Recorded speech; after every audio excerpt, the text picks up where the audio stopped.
My name's Sharon Evans. I'm a former BBC ITV and Sky News presenter, and I worked here for a year as a consultant, as head of partnerships and volunteering.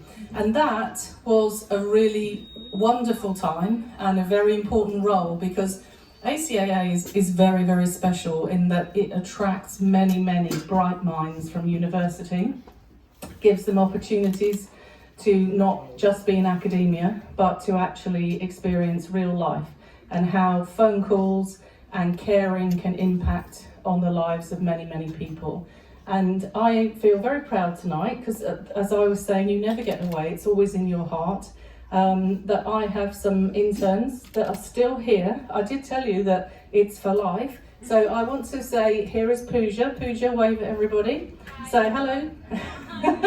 So Pooja, this time last year, was a social services intern who was very nervous and didn't know whether she was going to be able to get through her practical part of her coursework.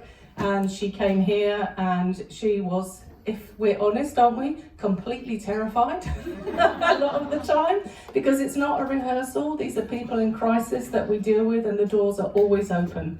And, you know, my husband is an ex-policeman, and as he says, part of the bravery is that you never know what's on the other side of the door.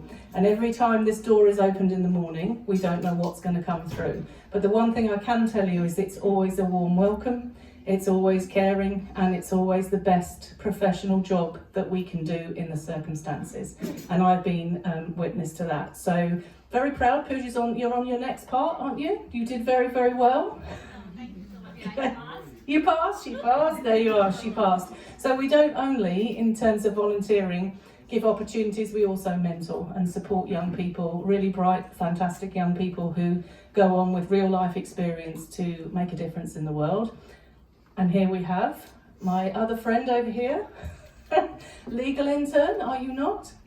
Michael Uza. So Michael contacted me from Kent and said, oh, I don't really want to do like a boring internship. I want to do something real. And I was like, hello, you've come to the right place. And as I say, he's still here. So very, very important, the volunteers, and very important, the mission. And also very important that when you work here, you are happy. This I always to say when I did the interviews with the interns, if you want everything on the tracks, if you want to know what you're doing every day at the same time, don't come here. It's not the right place for you, because you never know what's going to happen. And I was brought here by my very dear close friend, Linda Duberly, who is an international journalist who worked all over the world and came here to start working on women's empowerment. And I'm just going to let Linda say a few words about her experience of ACAA. I'm just going to be very, very quick, because what I wanted to say was that I was immensely proud of Dr. Nasimi and his family this week when I saw the pictures of them at Windsor Castle. It's one of the most inspirational stories I've ever heard of from a family who arrived in this country in such difficult circumstances.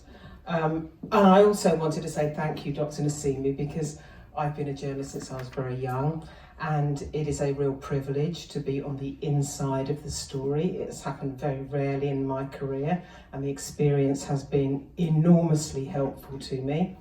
And also looking forward, one thought is that we will have to try very, very hard now to punch through and ensure that the Afghan story remains front of mind. I was listening to Sir Alex Younger this morning on Radio 4, talking about the parlous state of relationships in the world, and there are many, many calls on people's attention. I spent a long time working for 4 24-hour news channels, and the public can tune out of a really serious story really quickly. It's our job to keep Afghanistan's and what's going there absolutely front of mind over the next year.